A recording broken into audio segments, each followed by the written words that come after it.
नमस्कार, मैं हूं अरुण तोमर। आप देख रहे हैं स्वराज एक्सप्रेस। मध्य प्रदेश में मुख्यमंत्री का पद भी जाति राजनीति से अछूता नहीं रहा है। कांग्रेस के सभी मुख्यमंत्री सबड़ रहे तो बीजेपी ने पिछड़ों को आगे बढ़ाया है।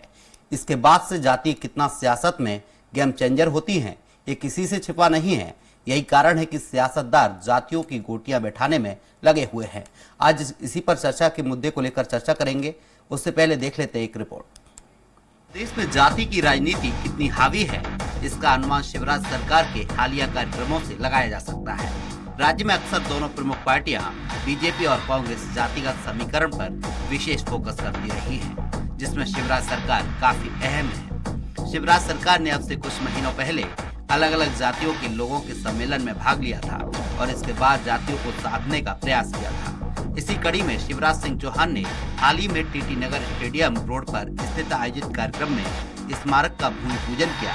कार्यक्रम में केंद्रीय मंत्री नरेंद्र सिंह तोमर, मंत्री अरविंद भदौरिया, भूपेंद्र सिंह, उषा ठाकुर समेत अन्य पदाधिकारी उपस्थित थे।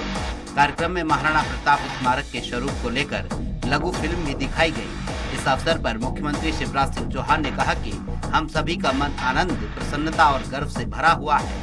आज ऐसा लग रहा है कि जीवन सार्थक और सफल हो गया है। मेरा मुख्यमंत्री बनना सार्थक और सफल हो गया है। दरअसल ब्राह्मण, राजपूत, यादव, कुशवाहा और लोधी समाज का मध्य प्रदेश की राजनीति में वर्चस्व बढ़ता जा रहा है। इसका कारण इन समाजों से जुड़े लोगों की संख्या 2 से 2.25 करोड़ होना है, जो मध्य प्रदेश विधानसभा की 230 में से 88 सीटों पर गेम चेंजर है। वहीं शिवराज सिंह ने जिन 1 दर्जन से अधिक समाजों के बोर्ड इसी साल गठित किए हैं, वे 105 सीटों पर दबदबा रखते हैं। सीधा मतलब ये है कि 230 में से 193 सीटों पर जाति आधारित वोटर सबसे बड़ा फैक्टर है। वहीं बीजेपी सूत्रों का कहना है कि सरकार 2018 की गलती को दोहराना नहीं चाहती है। इस बार किसी भी वर्ग को नाराज करने का जोखिम नहीं ले सकते, इसीलिए मुख्यमंत्री शिवराज सिंह चौहान हर जाति और वर्ग को साधने का प्रयास कर रहे हैं। शनिवार को हुआ मंत्रिमंडल विस्तार और पिछले दिनों आई 39 प्रत्याशियों की पहली सूची इसी रणनीति की बानगी है, जिसमें बीजेपी आदिवासी, अनुसूचित जाति और ओबीसी वर्ग को साधने की कोशिश कर रही है। 2018 के चुनाव से पहले मध्य प्रदेश में कांग्रेस 1.5 दर्जन समाजों को साधने में सफल हो गई थी। यही वजह है कि बीजेपी प्रदेश में कारगर साबित होते हुए छोटी जातियों को साधने के फॉर्मूले पर मध्य प्रदेश में भी काम कर रही है। समझते हैं एमपी की राजनीति में क्यों हावी हो गई है जातियां। यादव समाज, बुंदेलखंड में पासा पलटने की ताकत, ग्वालियर चंबल में भी प्रभाव। यादव समाज का मध्य प्रदेश की राजनीति में अहम रोल है। इसकी आबादी 80 से 90 लाख है। इनमें से 50 लाख से अधिक वोटर हैं, जो आगामी विधानसभा चुनाव के नतीजों पर काफी प्रभाव डाल सकते हैं। प्रदेश में राजनीतिक प्रतिनिधित्व के मामले में कांग्रेस और बीजेपी दोनों में ही यादव समुदाय के नेता हैं। कांग्रेस में पूर्व केंद्रीय मंत्री अरुण यादव लंबे समय से अहम पदों पर रहे हैं। इस चुनाव में उन्हें बुंदेलखंड के यादव बहुल 4 जिलों की जिम्मेदारी दी गई है। बीजेपी में उच्च शिक्षा मंत्री मोहन यादव, उज्जैन दक्षिण, ब्रजेंद्र सिंह यादव, मुंगावली और शिशपाल यादव पृथ्वीपुर जैसे विधायक इस समुदाय से ही हैं। राजपूत समाज, 40-45 सीटों पर दबदबा, करणी सेना जैसे ताकतवर संगठन। पिछले विधानसभा चुनाव से ठीक पहले SC/ST एक्ट के विरोध में सवर्ण समाज के संगठनों ने प्रदर्शन किए थे। इसमें राजपूत समाज के करणी सेना जैसे संगठनों ने अगुवाई की थी। भले ही राजपूत समाज की आबादी करीब 65 लाख है, लेकिन राजनीतिक नेतृत्व में इनका दबदबा है। प्रदेश की 230 सीटों में 34 सीटों पर इस समाज के विधायक हैं। इसी साल जनवरी में करणी सेना ने भोपाल में 22 मांगों को लेकर बड़ा प्रदर्शन किया था। इसमें 2 मांगे मुख्य थी। पहली, जाति की जगह आर्थिक आधार पर आरक्षण लागू किया जाए। बहरहाल ये वो समाज हैं जो कि राजनीति की रूपरेखा बदलने में अपनी अहम जिम्मेदारी रखते हैं और यही कारण है कि सीएम शिवराज सिंह चौहान इस चुनाव में किसी तरह का रिस्क लेना नहीं चाहते हैं और एक एक करके सभी समाजों को एक माला में पिरोने का काम कर रहे हैं। ऐसे में देखने वाली बात ये होगी कि सरकार का ये प्रयास कितना कारगर साबित होता है। सलमान खान, स्वराज एक्सप्रेस, भोपाल। इस पर ज्यादा चर्चा के लिए मौजूद है हमारे साथ बीजेपी प्रवक्ता डॉक्टर प्रेम व्यास हैं, कांग्रेस प्रवक्ता राम पांडे हैं, वरिष्ठ पत्रकार हैं KS शाहिनी। आप तीनों ही मेहमानों को स्वराज एक्सप्रेस में स्वागत है। बीजेपी प्रवक्ता से पहला सवाल कर लेते हैं। डॉक्टर प्रेम व्यास जी, देखा जाए तो जातीय समीकरण को साधने की पूरी कोशिश कर रही है बीजेपी। क्या बीजेपी इस बार जातीय समीकरणों की फसल काटने की कोशिश में है? जो मेरा मत है उसके हिसाब से तो जो महाराणा प्रताप जी की मूर्ति का अनावरण हुआ, जो ये तो एक राष्ट्र नायक है, किसी एक विशेष जाति से जोड़ना ही गलत होगा इनको। आप अगर महाराणा प्रताप जी का इतिहास उठाएंगे तो वे उनकी सेना में ब्राह्मण भी थे, उनके इसमें भील भी थे। किसी एक जाति की बात नहीं है, सभी जातियों की बात है। एक एक करके सभी जातियों की साधने की कोशिश है। सभी के लिए सभी धर्मावलंबियों की मांग के अनुसार पूर्व से कार्य किए जा रहे हैं। अगर आप देखेंगे तो जैसे उज्जैन सिंहस्थ तो सफलतापूर्वक करा, 2004-2014 में नर्मदा सेवा यात्रा निकाली, जयंती महोत्सव करा, वीर शिवाजी महाराज की प्रतिमा का अनावरण करा था, महाशिवरात्रि पर 18 लाख दीप प्रज्वलित हुए थे, विजयासन माता के भव्य माता मंदिर का निर्माण चल रहा है। ये तो ठीक है, तो लेकिन इस साल में आपके शिवराज सिंह चौहान जो कि मुख्यमंत्री है, उन्होंने 1 दर्जन से ज्यादा समाजों के बोर्ड को गठन किया है। 1 दर्जन से ज्यादा समाज इनके बोर्ड का गठन किया गया है, वो भी इसी साल। देखिए, ये तो पूर्व नियोजित योजनाएं हैं। मेरी आवाज डबल हो रही, कृपया उसको सही कर दें। जी, आपकी आवाज सही आ रही है, बोलिए। जी, ये पूर्व नियोजित योजनाएं हैं जो 2015, 16, 14 के बाद से इनको क्रियान्वयन में लाना था। क्योंकि 17 के बाद में 1-1.5 वर्ष का कार्यकाल कांग्रेस शासित हो गया, उसके बाद 1-1.5 वर्ष का कार्यकाल कोविड से प्रभावित रहा। उसके पूर्व से ये योजनाएं निर्धारित थी और इन योजनाओं को हम जनता तक नहीं पहुंचा पाए थे। और वही प्रयास कर रहे हैं जो अंतिम दौर में हमने जो पूर्व में सब चीजों की व्यवस्थाएं हमने कर ली थी, उन्हीं व्यवस्थाओं को आज सामने लेकर आ रहे हैं जनता के सामने। दूसरी बात है कि हमारा वोट परसेंटेज तो उस समय भी ज्यादा था। आप आंकलन निकालेंगे 50 से 55 हजार वोट ज्यादा ही मिले थे कांग्रेस के। उसके बावजूद 2-4 सीटों पे हेरफेर हुआ था। तो अब वो हेरफेर ना हो, 3 वर्ष का जो कार्यकाल है उसके बाद से धरातल पे प्रयास किए गए। और मतलब आप ये मानते कि 2018 में जो गलती बीजेपी ने की वो दोबारा से ना हो पाए? पूर्व से हमने जो जो प्रयास किए थे उसको साक्षर रूप से प्रदान करने का कार्य हम ये 2 वर्षों में कर रहे हैं। हमारे साथ कांग्रेस प्रवक्ता हैं राम पांडे हैं। राम पांडे जी, बीजेपी जाति समीकरण को साध रही है, क्या कांग्रेस भी जाति समीकरण को साधने की कोशिश में है? नहीं, बीजेपी जाति के नाम पर धोखा दे रही है सबको। आपने अभी बताया और मैंने भी पहले कई बार पढ़ा सुना कि 1 दर्जन से ज्यादा जाति के आयोग बना दिए गए हैं। मतलब शिवराज जी ने घोषणा कर दी गई है, जिसमें ब्राह्मण आयोग, क्षत्रिय आयोग और भी कई आयोग, करीब 1 दर्जन से ज्यादा आयोग की घोषणा कर चुके हैं शिवराज जी। लेकिन उस आयोग का मुख्यालय कहाँ है ये उस जाति वालों को भी नहीं पता है। उस आयोग में कौन डायरेक्टर है, कौन चेयरमैन है, वो उस जाति के लोगों को नहीं पता है। उस आयोग की बिल्डिंग कहाँ है, उसमें कितने कर्मचारी कर रहे हैं, किसी जाति वाले को नहीं पता है। और ये जाति वाली राजनीति इसलिए भी इस चुनाव में नहीं चलेगी क्योंकि हर जाति, कोई भी जाति हो, महंगाई तो सबके लिए है ना। ऐसा तो है नहीं है कि पेट्रोल डीजल के दाम एक जाति के लिए ज्यादा हो, दूसरी जाति के लिए कम हो। दूध दही चावल के दाम एक जाति के लिए कम हो, दूसरी जाति के लिए नहीं हो। महंगाई से तो हर जाति का इंसान परेशान है। बेरोजगारी में भी वही हाल है। ऐसी कोई जाति नहीं है जिसमें बेरोजगारी नहीं हो, हर जाति में बेरोजगारी है। भ्रष्टाचार के कारण हर जाति परेशान है। 50% कमीशन जो भारतीय जनता पार्टी ले रही है उससे हर जाति परेशान है। और लोग समझते हैं कि 4 दिन बाद आचार संहिता लगने वाली है, 2 महीने में सरकार जाने वाली है। आज ये नारियल फोड़ रहे हैं, आज शिलान्यास कर रहे हैं, क्या 4 दिन के अंदर ये सब कुछ बन जाएगा? भाई कुछ बनाना होता है तो उसके लिए साल, 2 साल, 4 साल, 5 साल का समय होता है। किसी चीज को बनाने में, करने में समय लगता है। आपको शर्म आनी चाहिए कि 4 दिन बाद आचार संहिता लग रही है और आप हजारों लाखों करोड़ों की घोषणाएं कर रहे हैं। लेकिन राम पांडे जी, किसी भी समाज के बोर्ड का गठन हो रहा है तो कांग्रेस को क्या तकलीफ है इसमें? कांग्रेस ने भी तो गठन किए हैं। तो मुझे आप बता दो, ये ब्राह्मण आयोग का कार्यालय कहाँ है? मुझे तो नहीं पता। आप कह रहे हैं बीजेपी तो मैं तो सरकार में है ना, हम तो इम्प्लीमेंट नहीं कर सकते ना, क्योंकि हम सरकार में नहीं है। जो सरकार में होता है वो योजना का क्रियान्वयन कर सकता है, उसके पास फंड होता है, उसके पास बजट होता है, तो लोन ले सकता है, कर्जा ले सकता है। जो विपक्ष होता है वो कुछ क्रियान्वयन नहीं कर सकता है। लेकिन बीजेपी तो कह रही है कि हम लगातार काम कर रहे हैं, एक के बाद जो घोषणा कर रहे हैं उनको जमीनी स्तर पर उतार भी रहे हैं।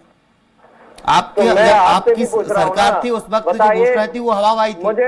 मुझे बता दीजिए, जो 12 जातियां अभी आपने बताई थी, 12 जातियों के आयोग के मुख्यालय कहाँ बने हुए हैं, किस जगह बने हुए हैं? काम किया जाता है। जैसे भोपाल में कांग्रेस ने काम किया, MP नगर कितने लोगों को रोजगार दे रहा है, महाराणा प्रताप के नाम से नगर बना हुआ है, हजारों एकड़ में बना हुआ है, वहां सारे मीडिया के ऑफिसेज हैं।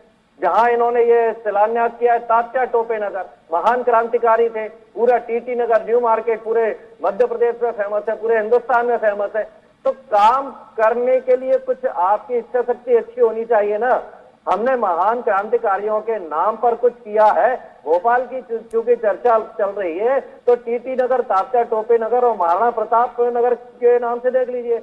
महाराणा प्रताप जी के नाम पर हमने कई यूनिवर्सिटियां बनाई हैं, लेकिन महान योद्धाओं को, महान लोगों को किसी जाति विशेष से बांधना ये बहुत गलत है। और भारतीय जनता पार्टी विशेषकर 2014 के बाद हमारे देश के महानायकों को जाति में बांधने का प्रयास किया जा रहा है, यहाँ तक कि भगवान को भी जाति में बांधने का प्रयास किया जा रहा है। ये बहुत शर्म की बात है। महान लोग महान होते हैं, वो जाति से ऊपर होते हैं, इसलिए वो महान बनते हैं। हमारे साथ वरिष्ठ पत्रकार हैं के सैनी जी। के सैनी जी, देखा जाए तो मध्य प्रदेश में चुनाव है, इसको लेकर जातीय फैक्टर कितना कारगर साबित होगा? क्योंकि दोनों पार्टियां कहीं ना कहीं देखा जाए, बीजेपी तो पूरी तरीके से जातीय फैक्टर को साध ही रही है। जी बिल्कुल ठीक कहा आपने। देखिए, मध्य प्रदेश के जो राजनीति है थोड़ा बाकी राज्यों से अलग है। आप देखेंगे जैसे यूपी में, मध्य प्रदेश में सिर्फ 2 ही पार्टी है, कांग्रेस और बीजेपी। कोई रीजनल पार्टी, जाति के आधार पर कोई पार्टी यहाँ पे पनप नहीं पाई। आप देखेंगे जैसे यूपी में है तो यादव के, मुलायम सिंह जी की पार्टी है समाजवादी पार्टी, तो वो यादवों को साजती है। तो BSP है। तो अलग अलग पार्टी जो है राज्यों में जाति के आधार पर बनी हुई है। लेकिन मध्य प्रदेश में इस तरह से नहीं पनपा, क्योंकि ये क्षेत्रीय, हर क्षेत्र में कोई अलग अलग जाति का प्रभाव है। कहीं पे लोधी समाज ज़्यादा प्रभावी है, तो कहीं पे क्षत्रिय ज़्यादा प्रभावी है। तो इसलिए क्या है, कांग्रेस और बीजेपी है, तो ये दोनों पार्टी जो है अपने आप जो 1-2% से जो फर्क पड़ता है, आपने देखा होगा 2018 में बहुत कम मार्जिन से बीजेपी हारी थी जी। तो ये जो होता है डेवलपमेंट, जैसे अभी राम पांडे जी ने कहा कि डेवलपमेंट नहीं होगा अगर बेरोजगारी है, अपने जो पेट्रोल डीजल का दाम बढ़ते हैं, इसमें सभी लोग परेशान होते हैं। ये तो कोई एक वर्ग के लोग या एक जाति के लोग तो नहीं प्रभावित होते हैं। लेकिन जहां इसका सवाल आता है, 1-2% से जब चीजें बदल जाती हैं तो जाति को साजने की कोशिश करती है सारे राजनीतिक दल, पर इससे कहीं ना कहीं आपका जो मेन मुद्दा है वो पीछे हट जाता है चुनाव के समय पे, और जनता को आप एक तरह से डाइवर्ट कर देते हो जाति के आधार पे जी। तो ये एक स्ट्रैटेजी होती है पॉलिटिक, और इसमें कोई बहुत आश्चर्य होने की बात नहीं है। ये एक दाव रहता है कि आप किसी भी एक समाज को साध लो और कहीं ना कहीं 1-2% जो आपका कम हो रहा है वो वहां से आप जी, मतलब कहीं ना कहीं माना जाए कि जाति का कहीं ना कहीं फायदा तो हर पार्टी को देखने को लेने की कोशिश करते, पर मुझे नहीं लगता। जनता जो है बहुत समझदार हो गई है और वो अपने नफा नुकसान समझती है। वो कोई समाज को साधने से नहीं, हमारे एरिया में, हमारे जगह में अगर डेवलपमेंट होता है तो हमें फायदा हो, हर किसी को उसका फायदा होगा। कोई सड़क बनेगा तो कोई एक ही जन के लिए तो नहीं बनेगा। कोई दाम कम होंगे पेट्रोल डीजल या रसोई गैस का, तो वो एक ही धर्म को तो नहीं मिलेगा, एक ही जाति को नहीं मिलेगा, सबको मिलेगा। तो जनता अब इतनी समझदार हो गई है कि जाति के आधार पर आप बांटने की कोशिश करो तो ये संभव नहीं है। लेकिन फिर भी राजनीति है, राजनीति अपना काम करते रहते हैं। डॉक्टर प्रेम व्यास जी, ग्वालियर चंबल में नरेंद्र सिंह तोमर को मैदान में उतारा गया है, केंद्रीय मंत्री हैं। माना जा रहा है कि बीजेपी इस बार ग्वालियर चंबल में कमजोर है, इसलिए मंत्रियों को वापस विधायक का चुनाव लड़ा रही है।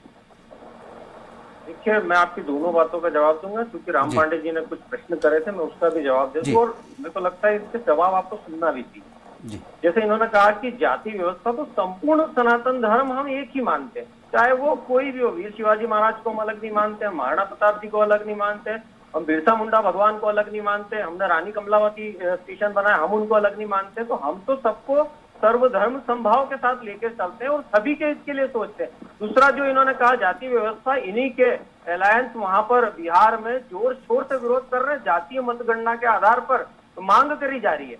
वहां ये सिलेक्टिव चुप्पी धरते हैं। दूसरा, 60 वर्षों का जो कार्यकाल था कांग्रेस का, ऐसी क्या बड़ी उपलब्धि मध्य प्रदेश को कांग्रेस ने दी है? सिर्फ भ्रष्टाचार करा है, उन्मूलन करा है, सभी जातियों के साथ अत्याचार का है, चाहे वह हिंदू धर्म, सनातन धर्म के अंदर की जातियां हो, चाहे मुस्लिम तुष्टीकरण की बात हो, सभी धर्म के साथ में तुष्टीकरण की राजनीति करना, और उसके बाद वैमनस्य फैलाने के पश्चात 10-20 वर्षों के भारतीय जनता पार्टी के कार्यकाल, मैंने आपको इसीलिए दोनों चीजें बताई थी कि महाराणा प्रताप किसी एक धर्म के नहीं है, महाराणा प्रताप के लिए तो सभी धर्म एक थे। आप अगर उनका पुराना इतिहास देखेंगे तो उनका जो सिक्का चलता था, राजकीय मुद्रा, उसमें एक तरफ भील राणा हुआ करते थे और एक तरफ महाराणा प्रताप। आज ये अगर कह रहे सिर्फ राजपूतों के लिए, तो सिर्फ राजपूतों के लिए नहीं है, वे सर्वधर्म संभाव के प्रतीक है। मुस्लिम भी थे उनके सेना में, मुस्लिम भी लड़े थे, और ऐसे ही वीर शिवाजी महाराज का स्मारक बनाया था, तब भी ये बात हुई थी। बाबा साहब भीमराव अंबेडकर का बनाया, वो तो पूर्व में बना चुके हैं ना, आज तो नहीं हम SC/ST को साधने के लिए बना रहे, वो तो पूर्व में भव्यता के साथ बन चुका है, और कई वर्षों से उस भव्यता को अनुमोदन प्रदेश की जनता कर रही है, राष्ट्र की सभी जनता कर रही है। तीसरी चीज है, जो पर्यटन विभाग होता है, जब पटेल साहब की लौह पुरुष की प्रतिमा बनाई गई थी, तब भी इन्होंने इसी तरह छाती पीटी थी कि सिर्फ पटेल समुदाय के लिए बना रहे हैं। आज आप देखिए, ताजमहल से 56 करोड़ रुपए का लाभ हो रहा है, तो उनकी मूर्ति को देखने के लिए पर्यटन विभाग को 75 करोड़ रुपए का लाभ अर्जित हो रहा है। ये दोनों बात है, पर्यटन विकास और पर्यटन विकास के अंतर्गत महाकाल लोक का उदाहरण, ऐसे कई उदाहरण है, पर्यटन विभाग से भी आय अर्जित होती है। दूसरी चीज है, उसका एक सांस्कृतिक महत्व भी है। तीसरी चीज जो आपने नरेंद्र सिंह जी के लिए कहा, तो मैं पिछली जो सबसे फर्स्ट लिस्ट जारी हुई थी, उसके बाद ही मैंने इस बात का अंदेशा हर चैनल के माध्यम से दे दिया था कि जहां संगठनात्मक दृष्टि से जिस कार्यकर्ता की आवश्यकता होती है, चाहे वे केंद्र में कार्य कर रहा हो, चाहे प्रदेश में कार्य कर रहा हो, भारतीय जनता पार्टी का कार्यकर्ता कर्तव्यनिष्ठ है, और किसी भी पद पर मुख्यमंत्री भी अपने आप को कार्यकर्ता कहते हैं और प्रधानमंत्री जी भी अपने आप को प्रधान सेवक कहते हैं। या फिर ये मान लिया जाए कि 2018 में जहां से आप हारे थे, जो सीटें हारे थे, दिमनी की सीट कांग्रेस के खाते में गई थी, तो नरेंद्र सिंह को उतार दिया, क्योंकि अगर नरेंद्र सिंह नहीं आते, किसी और प्रत्याशी को आप उतारते, तो हो सकता था कांग्रेस फिर से वो सीट हथिया लेती। निश्चित रूप से वहां की जनता की मांग और फील्ड में जो सर्वे हुआ था, वो नरेंद्र सिंह जी तोमर के फेवर में था। तो ये तो हम पूर्व से कहते हैं कि जो सर्वे में जिनका नाम आएगा, चाहे वे केंद्र में राजनीति कर रहे हैं, चाहे प्रदेश में कर रहे हैं, उनको मौका दिया जाएगा, वे सहर्ष स्वीकार भी कर रहे हैं। और अभी आपने देखा होगा, कॉन्फ्रेंस के माध्यम से वे अपने दायित्वों का निर्वहन भी कर रहे हैं। अभी बीकानेर और यहाँ पर सौगातें उन्होंने दी है, कॉन्फ्रेंस के माध्यम से वे अपना कार्य भी कर रहे हैं, तो वे उनका कार्य भी कर रहे हैं। और जब तक वे प्रदेश राजनीति में पूर्ण रूप से नहीं आ जाते, जब तक वहां पर किसी अन्यत्र व्यक्ति का स्थानांतरण नहीं हो जाता, तब तक वे दोनों कार्य को सुचारू रूप से अपने स्तर पर करते रहेंगे। जी, राम पांडेय जी हमारे साथ। बीजेपी ने जिन जिन केंद्रीय मंत्रियों को, सांसदों को टिकट दिया है, वो अपने गढ़ में छत्रप हासिल किए हुए हैं। कांग्रेस इनसे कैसे बाज पा पाएगी, कैसे इनसे जीत पाएगी? जी, कैसे छत्रप हासिल किए हुए? नरेंद्र सिंह तोमर का ग्वालियर में घर है और वो विधानसभा नरेंद्र सिंह तोमर हार चुके हैं। नरेंद्र सिंह तोमर जी ने पूरी ताकत लगा दी थी, रात दिन वहीं पड़े रहे थे, और नरेंद्र सिंह तोमर अपनी विधानसभा ग्वालियर वाली हार गए। मेयर का चुनाव हुआ, नरेंद्र सिंह तोमर जी का घर ग्वालियर में आता है, पूरी ताकत लगा दी नरेंद्र सिंह तोमर जी ने बीजेपी का मेयर बनाने के लिए, मेयर का चुनाव हार गए। नरेंद्र सिंह तोमर सांसद कहाँ के? मुरैना के। मुरैना की 6 सीट हार गए, जहां से टिकट मिला था वहां भी हार गए, और उस सीट पर तो नरेंद्र सिंह तोमर जी ने रात दिन मेहनत की थी, तो उनके नेतृत्व में मुरैना की सारी सीटें हार चुके थे, तो जहां से टिकट मिला है वो सीट भी हार गए थे। तो नरेंद्र सिंह तोमर तो वहां से मतलब हार मान चुके हैं, पहले ही हार चुके हैं। आप यही हाल इनके जो दूसरे 7 सांसद हैं, लगभग सभी के क्षेत्र में यही स्थिति बनी हुई है। सिंधिया जी जिस विधानसभा में रहते हैं, उस विधानसभा को सिंधिया हार चुके हैं। सिंधिया जी जिस विधानसभा में रहते हैं, जिस शहर में रहते हैं, जहां उनका वोट है, वो महापौर का प्रत्याशी हार चुके हैं। तो ये मध्य प्रदेश में जितने भी जो बड़े नेता आ रहे हैं तथाकथित, ये प्रमाणित करता है। और जनता से पूछो आप, तो जनता यही कहती है कि चुनाव लड़ने के पहले ही भारतीय जनता पार्टी ने अपने हथियार डाल दिए, और मोदी जी के लिए तो अच्छा है, हारेंगे तो कम से कम केंद्र में ज्यादा नहीं चिल्लाएंगे, और हारना तो तय है ही, जीत की तो इनकी कोई संभावना नजर आती नहीं है। और जहां तक जातिवाद की बात की, इनके प्रभारी है, उन्होंने क्या कहा था मुरलीधर राव जी ने कि ब्राह्मण बनिए मेरी जेब में है। उसके बाद एक इनके कार्यकर्ता ने ब्राह्मण बनियों को गालियां दी, भागवताचार्यों को गालियां दी, इतना कहा कि जो भागवत कथा पढ़ते हैं धीरेन्द्र शास्त्री जैसे लोग, ये आगे महिलाओं को ताड़ते हैं। उस आदमी लेकिन को भागवत इन्होंने कथा तो टिकट कांग्रेस दिया भी है। करवाती है, भागवत कथा तो कांग्रेस भी करवाती है। राम पांडे जी, भागवत कथा कांग्रेस भी करवाती है, कमलनाथ ने भागवत करवाया है। देखो आपत्ति है इनके हाँ, तो स्टेटमेंट हमने में, तो ये कराया है जो ना, ये उनको गालियां दे रहे थे। स्टेटमेंट दिया है, इन्होंने कहा आपत्ति। धीरेन्द्र शास्त्री महिलाओं को ताड़ते हैं, ये प्रीतम लोधी ने कहा आपत्ति है, है। पूर्ण रूप ये से प्रीतम आपत्ति लोधी है, जिनको क्योंकि इन्होंने जिनके टिकट दिया नेताओं ने है, प्रीतम लोधी सनातन जिनको धर्म टिकट के दिया है, खिलाफ जो ये इतना स्टेटमेंट दिया, जाति ये बात सिर्फ कर रहे हैं कि उसको ब्राह्मणों को प्रकाश गाली में देने वाले लाने को के टिकट लिए दे रहे बातें कर हैं, रहे हैं। बनियों को गाली देने वाले को टिकट दे रहे हैं, केवल इनको वोट चाहिए। उधर उमा भारती को अपमानित कर रहे हैं, उमा भारती को भी अपमानित कर रहे हैं, उमा भारती को ये जन आशीर्वाद यात्रा में नहीं ले गए, लोधी समाज को भी अपमानित कर रहे हैं। ये चित्रपट दोनों कर रहे हैं अपनी, इनका मुंह बंद कराइए। ये फर्जी आदमी को क्यों बना रखा है आपने? जब ये बोल रहे थे मैं चुप था, मैं बोल रहा हूँ इनका मुंह बंद कराइए। फालतू फर्जियों को बुला लेते हैं। डॉक्टर प्रेम व्यास जी सुन लीजिए, डॉक्टर प्रेम व्यास जी सुन लीजिए, राम पांडे जी। देखिए ऐसे लोगों को मत बुलाया कीजिए। जब ये बोल रहे थे मैं चुप था, मैं बोल रहा हूँ उनको चुप रहना चाहिए। नहीं, आप अपनी बात भाई रखिए, ब्राह्मण प्रेम बनियों व्यास को जी सुन गाली रहे दे हैं। रहे हैं, उनका अपमान किया। मैंने ठीक दोनों है, बातें लोधी सुनी। समाज में ठीक, जान उमा लेता भारती जी हूं का आप। प्रेम व्यास जी, आपका नंबर आएगा, आप बोलिए, आपको मौका मिलेगा। जन आशीर्वाद यात्रा में नहीं लेकर आ रहे हैं, क्या कारण है? जिस उमा भारती के कारण ये सत्ता में आए थे, उस उमा भारती का सम्मान कर रहे जी। हैं। ये ब्राह्मण बनियों को जेब में कहते हैं, उन ब्राह्मण बनियों का अपमान हमारे कर साथ रहे हैं। वरिष्ठ भागवत पत्रकार के आचार्य एस साइनी जी हैं। शास्त्री को कह रहे हैं ये हमारे साथ महिलाओं वरिष्ठ को पत्रकार ताड़ते के हैं एस साइनी जी। राम वहाँ। पांडे जी भाई, रोकना हमने तो चाहूंगा, पता कराई ना, राम पांडे जी, कमलनाथ राम पांडे जी को रोकना पता चाहूंगा, राम पांडे जी रोकना चाहूंगा। के एस साइनी जी, देखा जाए बीजेपी ने इस साल में कई समाजों के गठन किए हैं, उनके बोर्ड बनाए हैं, घोषणा की है। क्या इसका फायदा बीजेपी को मिलेगा और इसका नुकसान कांग्रेस को कितना हो सकता है? अरुण जी, ये सिर्फ बीजेपी या दोनों बीजेपी कांग्रेस जो है अलग अलग धर्मों को साधने की कोशिश कर रही है। जहां कमलनाथ जी ने अभी बागेश्वर धाम जी का उनका वो करवाया था, प्रवचन करवाया था, और बीजेपी जो है अभी जैसे आपने कहा अलग अलग समाजों को का पंचायत करके या उनको कमीशन बना के उनको साधने की कोशिश कर रही है। लेकिन मेरा ये कहना है जो भी पार्टी है तो जनता के सामने जाना होगा। जनता जिसको चुनेगी वो अपने आधार पे, राजनीति जो है अभी भी वो पुराने तरीके से राजनीति कर रहे हैं। उनको समझ ही नहीं आ रहा है कि जनता काफी आगे निकल चुकी है। वो अपना जो बुराई या अच्छाई जो है वो एक जात या समाज से नहीं देख रही है। वो ये देखते हैं कि हमें कितना लाभ हुआ, हमारे एरिया में, हमारे क्षेत्र में कितना डेवलपमेंट हुआ है, हमारे यहाँ नौकरी मिल रहा है कि नहीं मिल रहा है, हमारे खाने के लिए थाली में खाना आ रहा है कि नहीं आ रहा है। ये मुद्दे उनके लिए मेन रहते हैं। अगर राजनीति इस धर्म के आधार पे, जाति के आधार पे डाइवर्ट करने की कोशिश करेंगे, इससे जनता तो नहीं बहक जाएगी। जनता आज की तारीख में समझदार है और जब चुनाव आएगा तो निश्चित तौर पर पता चलेगा कि किसने किया है। आरोप मरने से तो काम नहीं चलता है और सीरियसली डेवलपमेंट का काम पे ध्यान देना चाहिए पॉलिटिशियन और पार्टीज को। जी, समय का अभाव है, तो बीजेपी प्रवक्ता है हमारे साथ डॉक्टर प्रेम व्यास जी, आपका बहुत बहुत शुक्रिया। और राम पांडे जी हैं, कांग्रेस प्रवक्ता हैं, आपका भी बहुत शुक्रिया। के एस शाइनी है, वरिष्ठ पत्रकार है। आप तीनों ही मेहमानों का स्वराज एक्सप्रेस में जोड़ने के लिए बहुत बहुत शुक्रिया। तो आप देखा कि किस तरीके से जाति फैक्टर को साधने की कोशिश कर रही है बीजेपी, क्योंकि 2018 में जो गलती बीजेपी ने की है इस बार नहीं करना चाहती है। लेकिन ये तो आने वाला वक्त ही बताएगा कि जाति फैक्टर का कितना लाभ बीजेपी या कांग्रेस को होगा।